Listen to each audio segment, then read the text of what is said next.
ओम श्री परमात्मने नमः। सम्पूर्णलाई नमस्कार। म तारानाथ भण्डारी हाल रूपन्देही मणिग्रामबाट आज पनि यस महागरुड पुराणको 13औं अध्याय त्रयोदश अध्याय सपिण्डनादि सर्व कर्म निरूपण नाम यो आज 13औं अध्याय सुरु हुँदैछ। हाम्रो श्रवण गरौँ। अथ त्रयोदश अध्याय गरुड उवाच सपिण्डन विधिं ब्रूहि सुतकस्य च निर्णयं सत्यापदानां सामग्री तेषां च महिमां प्रभु।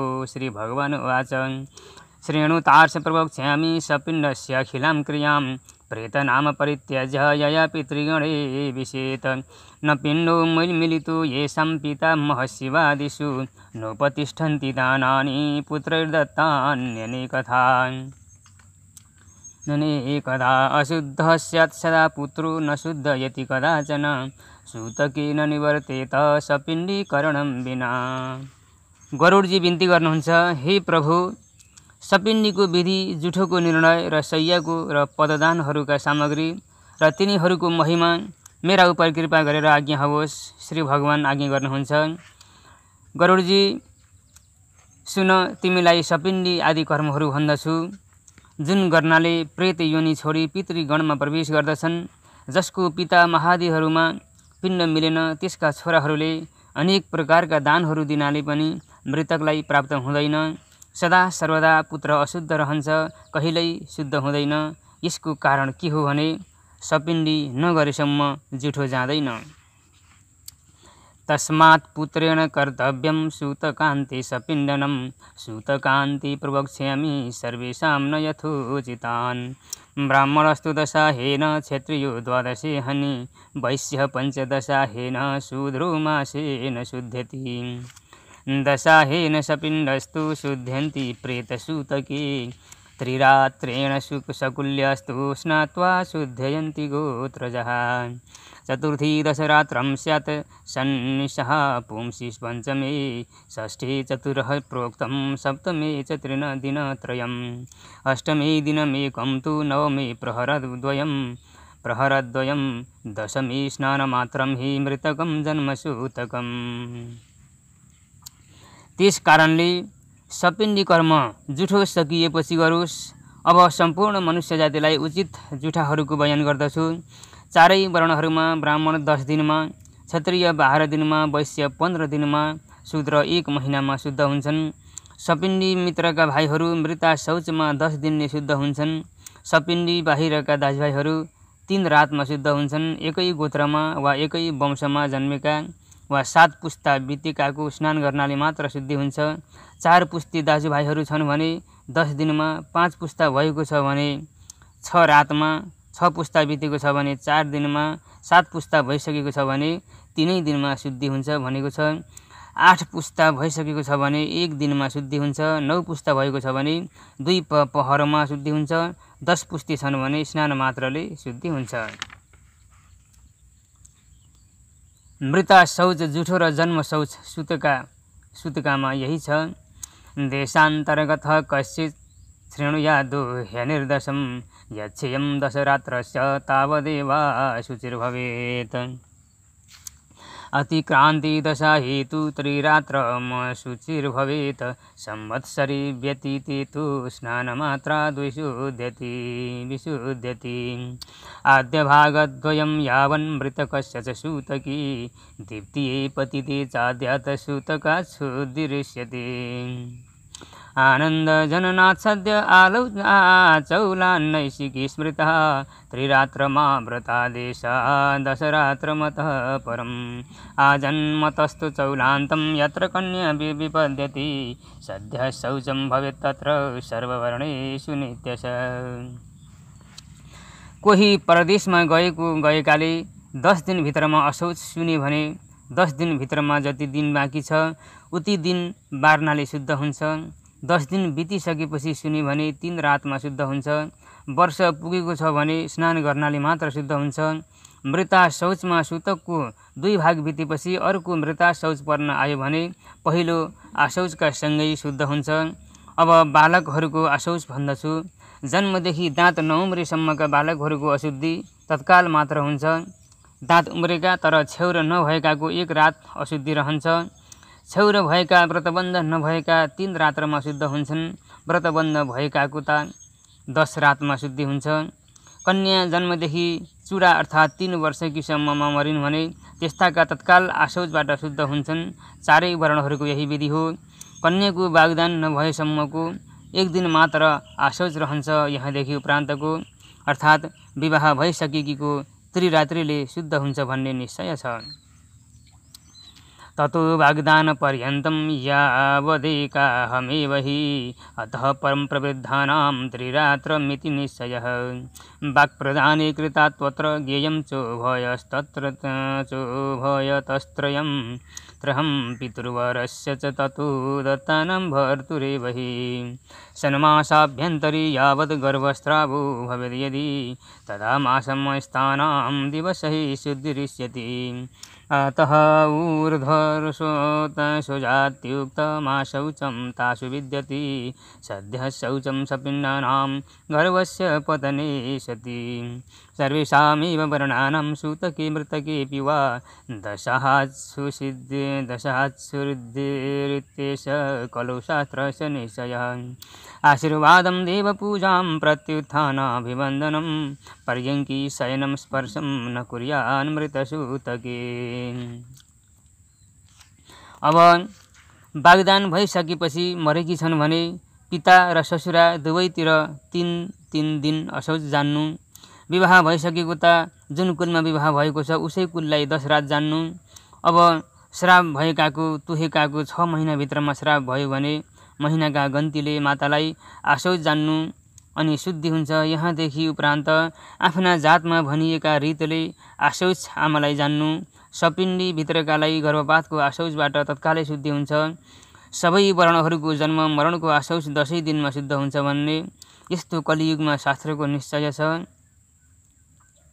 10 दिनमा शुद्ध हुन्छ भन्ने यस्तो कलियुगमा शास्त्रको निर्णय छ। आशौच परेका बेलामा कसैलाई आशीर्वाद दिनु, देवताको पूजा गर्नु, कसैको आदर सत्कार गर्नु, ढोग दिनु, पलङमा सुत्नु, छुतछात गर्नु आदि कसैले नगर्नु।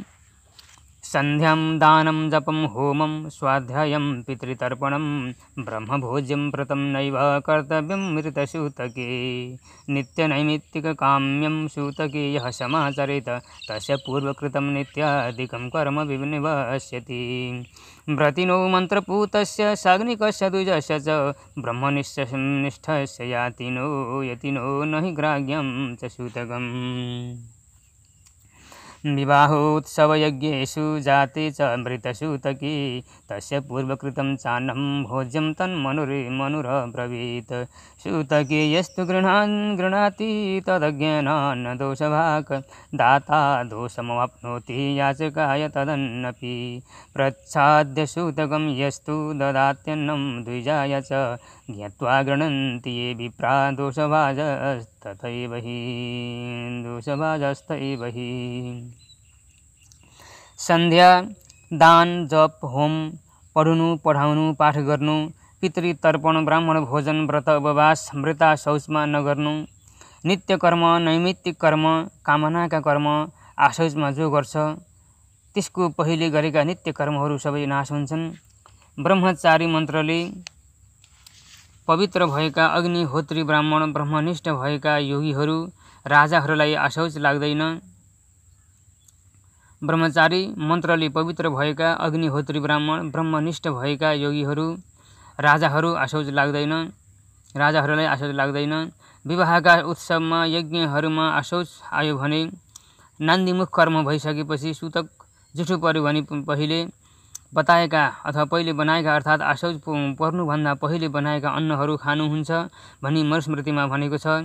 आशौच परेको थाहा नपाई जसले लिन्छ त्यसलाई दोष लाग्दैन, किन्तु दिनु हुँदैन भन्ने जानी दिने दाता नै पापको भागी हुन्छ।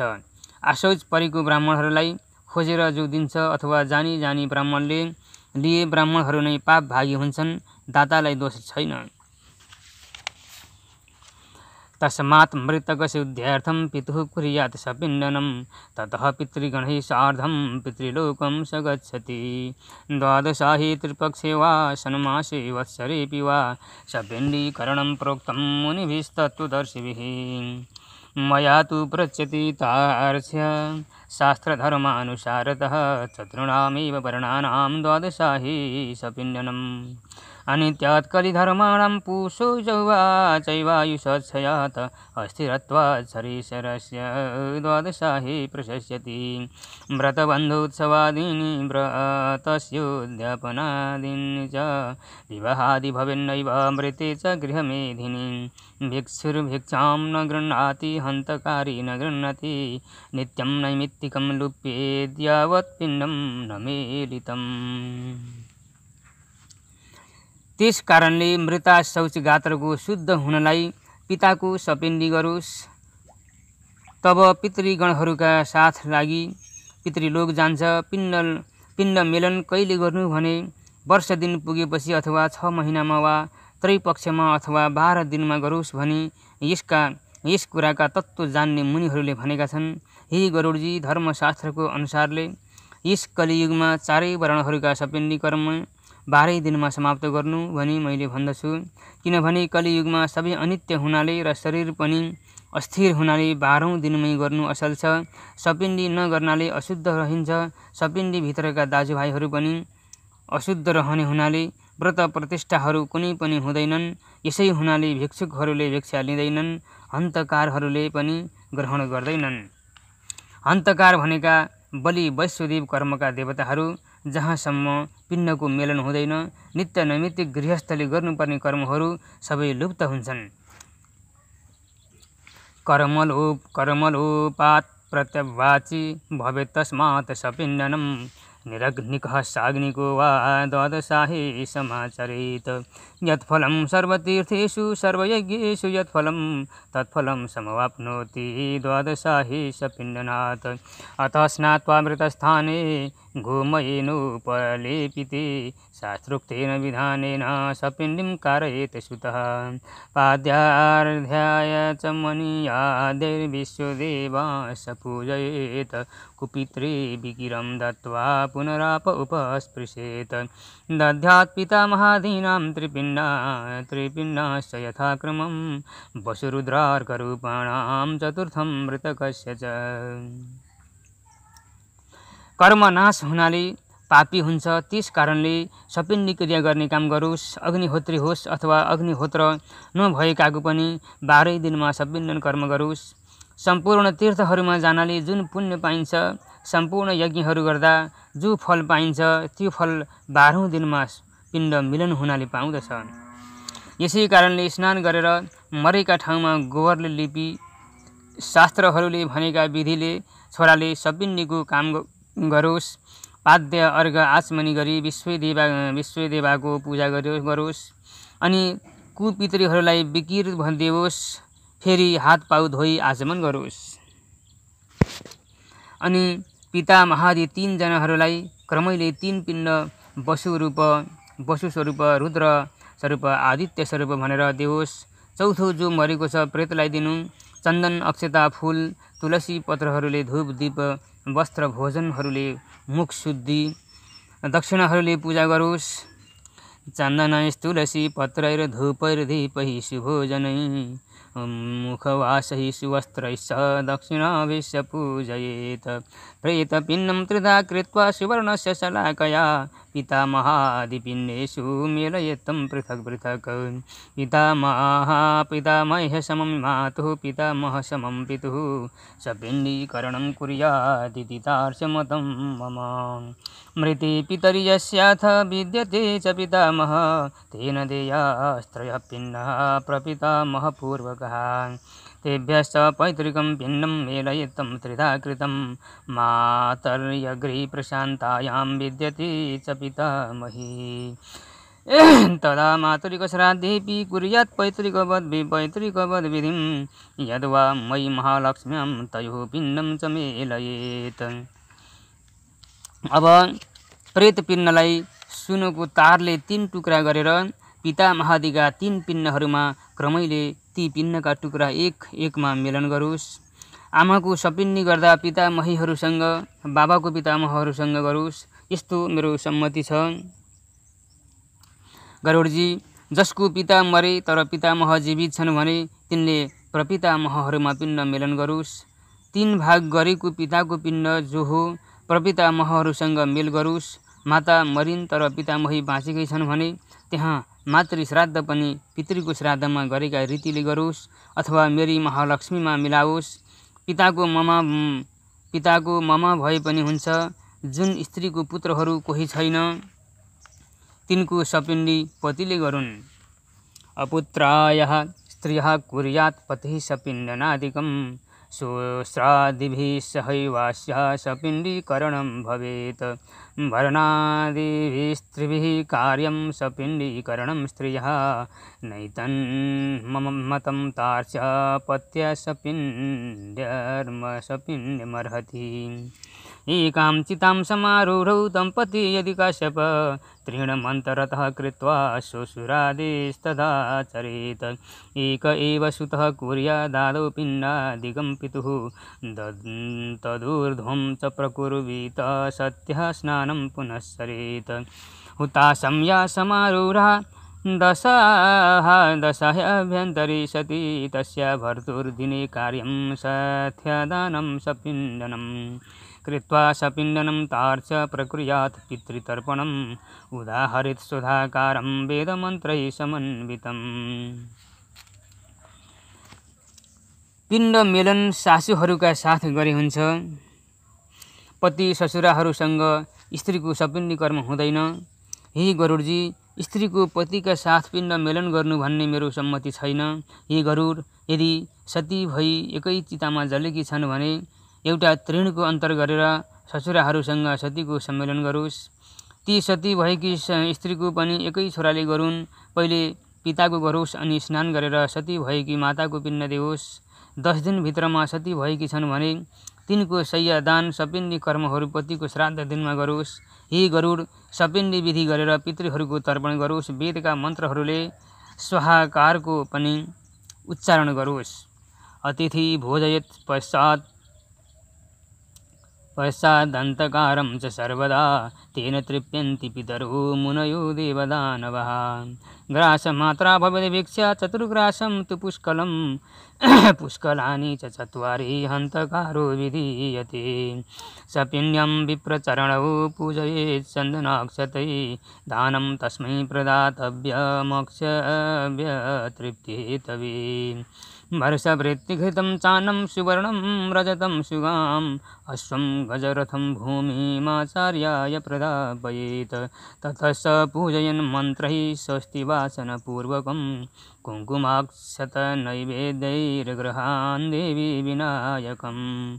आचार्यस्तु ततः कुर्यादभिषेकं समन्त्रकं बध्वा सूत्रं करे दद्यान् मन्त्रपूतांस्तथाक्षताम्। यति गरेपछि अतिथिहरूलाई भोजन र हन्तकारलाई पनि दियोस्। अब कुन कर्ममा कति अन्न चाहिन्छ सो सुन। 1 ग्रास मात्रलाई भिक्षा भन्दछन्। 4 ग्रासको 1 पुष्कल तथा 4 पुष्कलको 1 हन्तकार हुन्छ। सपिण्डीमा ब्राह्मणको चरण चन्दनहरूले पूजा गरोस्। पितृहरूको अक्षय तृप्तिका निमित्त ती ब्राह्मणलाई दान देओस्। वर्ष दिनको जीविकाका लागि घिउ, अन्न, सुन, चाँदी, घोडा, हात्ती पृथ्वीहरू आचार्यलाई दिउन्। त्यहाँ पछि वेदका मन्त्रहरूले शान्ति स्वस्ति वाचन गराएर चन्दन, अक्षता, कुमकुम, धूप, दीप नैवेद्यहरूले गणेश देवी देवता ग्रहहरूको पूजा गरोस्। अनि आचार्यले अभिषेकका मन्त्रहरूले अभिषेक गरेका र हातमा रक्षा डोरी बाँधी तिलक प्रसाद ल्याओस्। त्यहाँ पछि ब्राह्मणहरूलाई मिठा अन्न पकवानहरूले भोजन गराई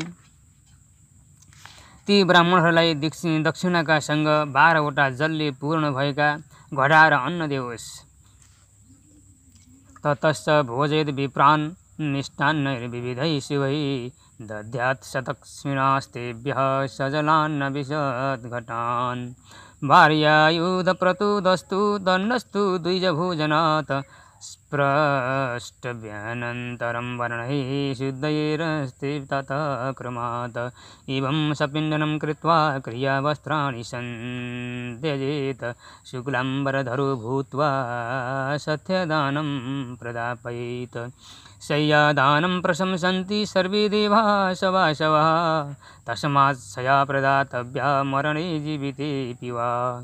शारदारुमयीं रम्यां सुचित्रैश्चित्रितादृढां पट्टसूत्रैर्वितनितां हेमपत्रैरलङ्कृतां हंसतुलीप्रतिच्छन्नां शुभशीर्षोपधार्मिकां प्रच्छादनपटुयुक्तां पुष्पगन्धैः सुवासिताम्। ब्राह्मण भोजन गरिसकेपछि चारै वर्णहरूले क्रमैले जल, हतियार, तुलो, लट्ठीको स्पर्शले शुद्ध हुन्छन्। यस्ता प्रकारले सपिण्डी कर्म गरेर क्रियामा लगाएका लुगाहरू त्यागी शुद्ध सफा सेतो वस्त्र लगाएर शय्यादान गरोस्। इन्द्रादि देवताहरू शय्यादानको प्रशंसा गर्दछन्। त्यस कारणले मरेपछि अथवा जीवित छँदा पनि शय्यादान गरोस्। शय्याको खाट कस्तो हुनुपर्छ भने असल बलियो काठको खुट्टा हालेको, बलिया रेशमका डोरीले बुनेको, सुनका पाताहरूले शोभायमान भएको, हाँसको जस्तो सेतो रुबोले बनाएको नरम डसना, सिरानी राम्रा तन्नाहरूले युक्त भएको, फूलका सुगन्धले सुवासित भएको, मनोहर बन्धनले बाँधेको फराक ठुलो स्थापना राखोस्। छाता, चाँदीको पानस, चम्बर, आसन, भाँडाहरू, करुवा, झारी, ऐना, पञ्चरङ्गी चँदुवा आदि। दिव्यबन्धै सुबद्धां च सुविशालां सुखप्रदां सत्यमेवं विधां कृत्वा ह्यस्त्रितायं नशेद्भुवि। छत्रदीपालयं रौप्यं चामरासनभाजनं भृङ्गारकर्कादश पञ्चवर्णपितमिनबितानकं शयनस्य भवेत् किञ्चिद् यदाचन्यदुपकारकं तत्सर्वं परितस्तस्य स्वे स्वे स्थाने नियोजयेत्। तस्यां संस्थापयेद्धैमं हरिं लक्ष्मीसमन्वितं सर्वाभरणसंयुक्तमायुधाम्बरसंयुतं।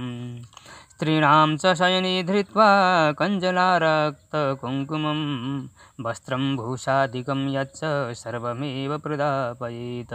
ततो विप्रं सपत्नीकं गन्धपुष्पैरलङ्कृतं कर्णाङ्गुलीयाभरणैः कण्ठसूत्रैश्च काञ्चनैः उष्णीशमुत्तरीयं च चोलकं परिधाय च स्थापयत सुखसथ्यायां लक्ष्मीनारायणाग्रतः। ती शय्यामा लक्ष्मीनारायणको मूर्ति जस्तै असल वस्तुहरू शय्याका चारैतिर जुन ठाउँमा जे राख्नुपर्छ त्यो वस्तु त्यसै ठाउँमा राखोस्। ती शय्यामा लक्ष्मीनारायणको मूर्ति सुवर्णले बनाएको सम्पूर्ण गहनाहरू, शङ्ख, चक्र, गदा, पद्महरूले शोभायमान भएको राखोस्। स्त्रीको शय्यामा गाजल, माहुर, सिन्दुर, सिमरिक, पोते, धागो, चुराहरू, गहना, वस्त्रहरू राखोस्।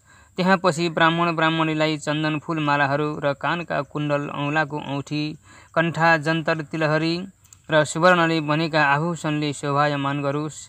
अनि पगडी, उपरना, पछ्यौरा, भोटो, चोलो, धोती, साडीहरू लगाइदिएर लक्ष्मीनारायणको मूर्तिका अघिल्तिर बसाओस्। कुङ्कुमै पुष्पमालाभिर्हरिं लक्ष्मीं समर्चयेत्। पूजयेल्लोकपालांश्च ग्रहान् देवी विनायकम्। उत्तराभिमुखो भूत्वा गृहीत्वा कुसुमाञ्जलिम् उच्चारयेदिमं मन्त्रं विप्रस्य पुरतः स्थितः। यथा कृष्णतोदीयास्ति सत्यक्षीरोदसागरे तथा भूयादशून्येयं मम जन्मनि जन्मनि।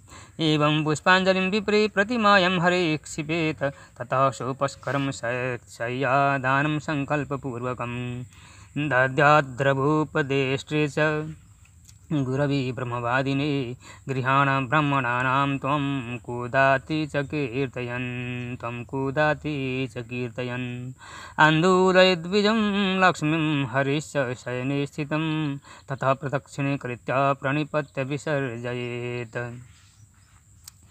चन्दन, फूल, माला, अबिरहरूले लक्ष्मीनारायणको र गणेश भगवती 10 दिक्पालहरू र नवग्रहहरूको पूजा गरोस्। अनि उत्तर फर्केर पुष्पाञ्जली लिएर ब्राह्मणका अगाडि यो मन्त्र पढोस्। हे कृष्णजी, हजुरको शय्या क्षीर सागरमा जस्तै शून्य छैन, उस्तै मेरो पनि जन्म जन्मान्तरमा शून्य नहोस्। यस्ता प्रकारले लक्ष्मीनारायणका मूर्तिमा र द्विज दम्पतिलाई ब्राह्मण ब्राह्मणी पुष्पाञ्जली चढाओस्। अनि सम्पूर्ण वस्तुहरूले युक्त भएको शय्याको सङ्कल्प लिएर गायत्री, गुरु, ब्रह्मवादी, वेदपाठी कुटुम्बीहरूलाई देवोस्। हे ब्राह्मण, यी शय्यालाई कोदात भन्ने मन्त्र उच्चारण गरी भन्नुहोस्। शयनमा बसेका लक्ष्मी नारायण र ब्राह्मणीलाई चम्बर पङ्खा पाउदावोस् र प्रदक्षिणा गरी साष्टाङ्ग प्रणाम गरेर विसर्जन गरोस्। सर्वोपकरणैर्युक्तां प्रदद्यादति सुन्दरं शय्यायां सुखसुप्तर्थ्यं गृहं च विभविष्यति। जीवमानः स्वहस्तेन यदि शय्यां ददाति यः तञ्जीवता पृषत् सर्गं पर्वणेषु समाचरेत्। एवमेकस्य दातव्य बहुनां न कदाचन सा विभक्ता च विक्रीता दातारं पातयत् सदा। पात्रे प्रदाय शयनं वाञ्छितं फलमाप्नुयात् पिता च दाता तनयः परत्रेह च मोदति। पुरन्दरगृहे दिव्ये सूर्यपुत्रालयेऽपि च उपतिष्ठेन्न सन्देहः शय्यादानप्रभावतः। विमानवरमारूढः सेव्यमानोऽप्सरोगणैः आभूतसम्प्लवं यावत् तिष्ठत्यङ्कवर्जितः। सम्पूर्ण सामग्रीले युक्त भएको मनलाई हरण गर्ने सुत्ता आनन्द दिने यस्तो शय्या देओस्। आफ्नो सामर्थ्य छ भने तिनीलाई घरबारी खेतहरू पनि देओस्। आफ्ना हातैले बाँचेकै बेलामा शय्यादान गरेको छ भने त्यसले उत्तम पर्वहरूमा आफ्ना हातैले वृषोत्सर्ग पनि गरोस्। यो शय्या कस्तो हो भने कसैलाई बाँड्नु हुँदैन। बाँड्यो भने अथवा बेच्यो भने दिने दाताले नरक भोग्नु पर्दछ। त्यस कारणले सुपात्रलाई दान दिनु, सत्पात्रमा शय्या दिनाले मनले चिताएको फल भोग्न पाउँछ।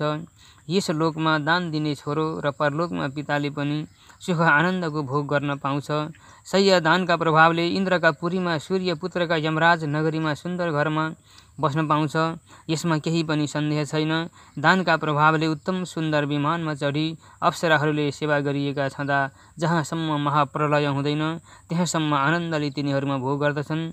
शय्या दानको कस्तो पुण्य छ भने सबै तीर्थहरू गर्नाले, ठुला साना सबै पर्वहरूको सेवन गर्नाले जो पुण्य पाइन्छ ती सबैभन्दा यसको दानको फल बढ्ता छ।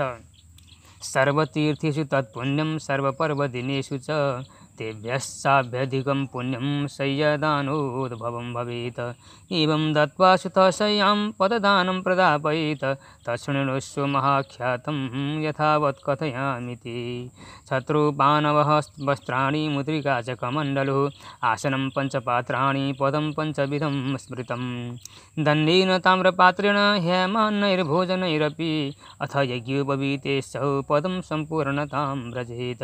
त्रयोदशपदानि तं यथाशक्त्या विधाय च त्रयोदशेभ्यो विप्रेभ्यः प्रदद्यात् द्वादशे हनि। अनेन पददानेन धार्मिका यान्ति सद्गतिं यममार्गगतानां च पददाने सुखप्रदम्।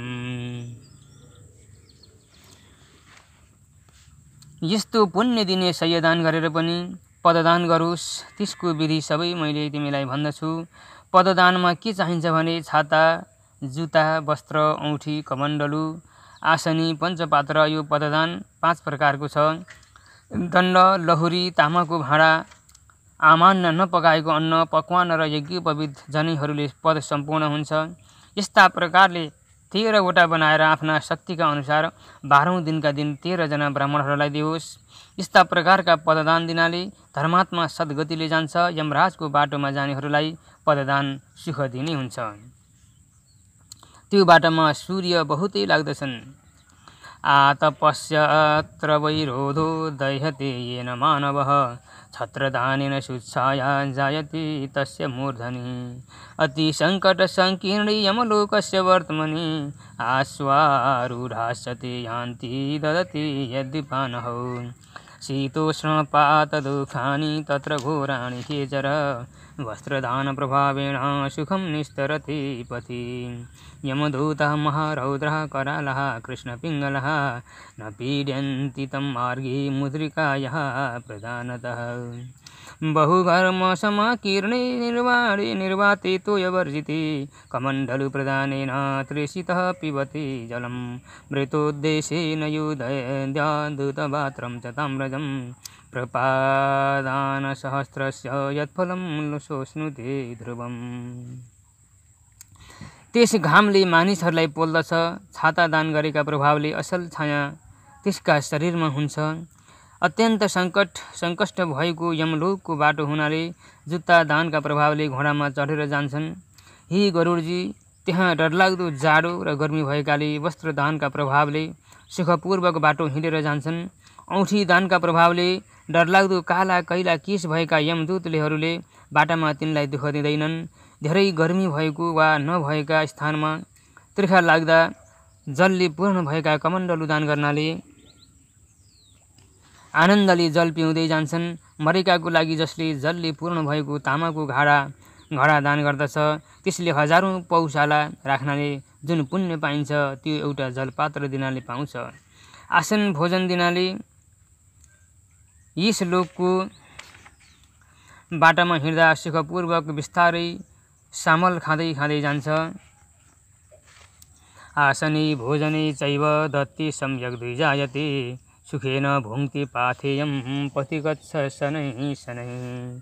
एवं सपिण्डन दिने कृत्वा दानं विधानतः बहून् सम्भोजयद् विप्रान् यः सोपाकादिकानपि। ततः सपिण्डनादूर्ध्वमर्श्व संवत्सरादपि प्रतिमासं प्रदातव्यो जलकुम्भः सपिण्डकः। कृतस्य करणं नास्ति प्रेतकार्यादृते खग प्रेतार्थं तु पुनः कव कुर्यादक्षस्य तृप्तिहेतवे। अतो विशेषं वक्ष्यामि मासिकस्य अब्दिकस्य च पाक्षिकस्य विशेषं च विशेषतिथिषु मृते। पौर्णमासं मृतु यस्तु चतुर्थी तस्य उनिका चतुर्थ्यां तु मृतु यस्तु नवमी तस्य उनिका। यस्ता प्रकारले 12 दिन सपिण्डीका दिन दान दिएर धेरै ब्राह्मणहरूलाई र चाण्डाल डुमहरूलाई पनि खुवाउनु। त्यहाँ पछि सपिण्डी गरिसकेपछि वर्ष दिनसम्म 12 दिनपछि वर्षीय भएसम्म वर्षी महिना दिनमा मासिकहरूमा जल कुम्भ पिण्ड जमेत देओस्। हे गरुडजी, प्रेतको काम बाहेक अरू कुनै काम गरिसकेपछि फेरि गर्नु पर्दैन, तर प्रेतको काम अक्षय तृप्ति होस् भन्नका निमित्त बराबर गर्नुपर्दछ।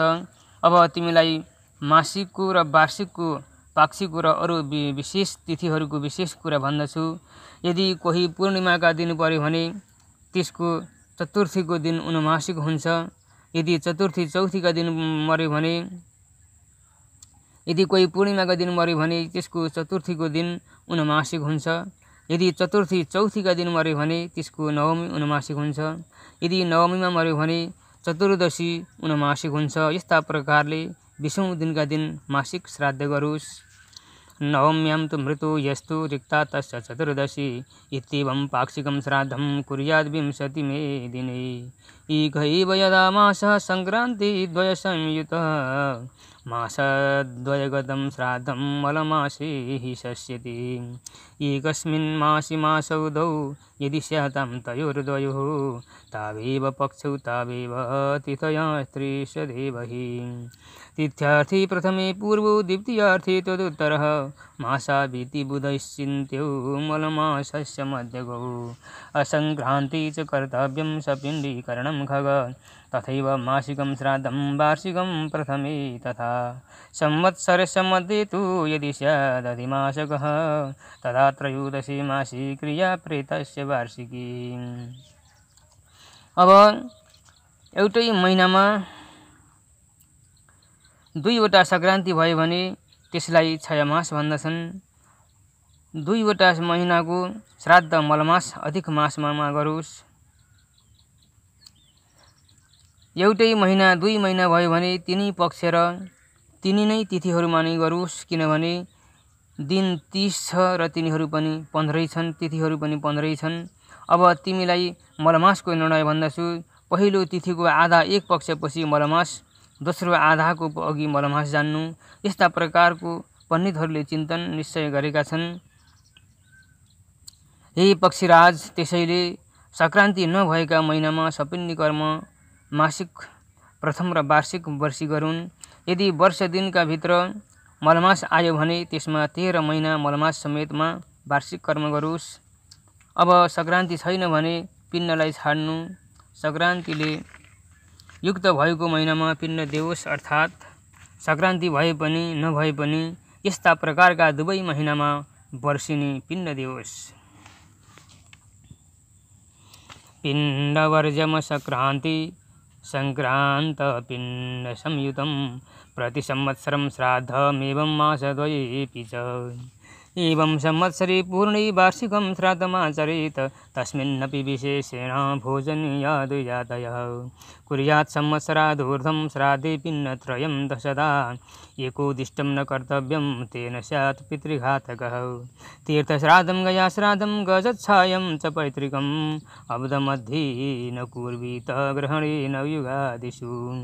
यदा पुत्रेण वै कार्यं गयाश्राद्धं खगेश्वर तदा संवत्सरादूर्ध्वं कर्तव्यं पितृभक्तितः। गयाश्राद्धात् प्रमुच्यन्ते पितरो भवसागरात् गदाधरानुग्रहेण ते यान्ति परमां गतिम्। युक्त भएको महिनामा पिण्ड देओस् अर्थात् संक्रान्ति भए पनि नभए पनि यस्ता प्रकारका दुवै महिनामा वर्षिनी पिण्ड देओस्। यस्ता प्रकारको वर्ष दिन पुगेपछि वर्षीको श्राद्ध गरोस्। त्यसमा पनि श्राद्ध विशेषले ब्राह्मणहरूलाई भोजन गराओस्। वर्ष पुगेपछि पनि श्राद्ध गर्दा त्रिपिण्डी नै गरोस्। यदि एकोदिष्ट मात्र गर्यो भने पितृघाती हुन्छ। तीर्थ श्राद्ध गया श्राद्ध गज छाया योगमा ग्रहणमा युगादि पर्वहरूमा पनि वर्षी नसिद्धि नगरोस्। हे खगराज, पुत्रले गया श्राद्ध कहिले गर्नु? वर्ष दिनको काम वर्षी गरिसकेपछि पितृको भक्त भएका पुत्रले गया श्राद्ध गरोस्। किनभने यो श्राद्ध गर्नाले पितृहरू भवसागर नरकदेखि मुक्त भई गदाधर भगवानका अनुग्रहले परम गति उत्तम लोक वैकुण्ठमा जान्छन्। गयाजीमा विष्णुको पाउलाई तुलसीका मन्जरीहरूले पूजा गरोस्। ती पाउका आलवाल भएका तीर्थहरूमा क्रमले पिण्डहरू देओस्। तुलसी मञ्जरी भिष पूजयेत् विष्णुपादुकां तस्यालवादि तीर्थेषु पिण्डान् दद्यात् यथाक्रमम्। उद्धरेत् सप्तगोत्राणि कुलमेकोत्तरं शतं समीपत्रप्रमाणेन पिण्डं दद्यात् गयाशिरे। गयामुपेत्य श्राद्धं करोति कुलनन्दनः सफलं तस्य तज्जन्म जायते पितृतुष्टिदम्।